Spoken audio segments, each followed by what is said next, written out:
Hello friends, good afternoon. খাওয়া দাওয়া complete, এখন বসে পড়লাম আম খেতে। এই আমটা কিন্তু যদিও একেবারে পাকা মিষ্টি ছিল, তবুও আমার কিন্তু এই আমগুলোকেও যদি শুকনো মরিচ, বিট লবণ আর লবণ দিয়ে মাখিয়ে নেওয়া যায় তাহলে কিন্তু খুব বেশি মজার লাগে। তাই আমি এটা পাকা হওয়া সত্ত্বেও এভাবে মাখিয়ে খাচ্ছি।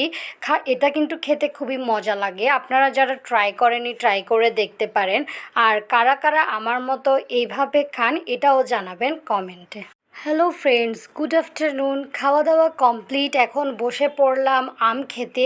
এই আমটা কিন্তু যদিও একেবারে পাকা মিষ্টি ছিল, তবুও আমার কিন্তু এই আমগুলোকেও যদি শুকনো মরিচ, বিট লবণ আর লবণ দিয়ে মাখিয়ে নেওয়া যায় তাহলে কিন্তু খুব বেশি মজার লাগে। তাই আমি এটা পাকা হওয়া সত্ত্বেও এভাবে মাখিয়ে খাচ্ছি। এটা কিন্তু খেতে খুবই মজা লাগে। আপনারা যারা ট্রাই করেনি ট্রাই করে দেখতে পারেন। আর কারা কারা আমার মতো এইভাবে খান এটাও জানাবেন কমেন্টে।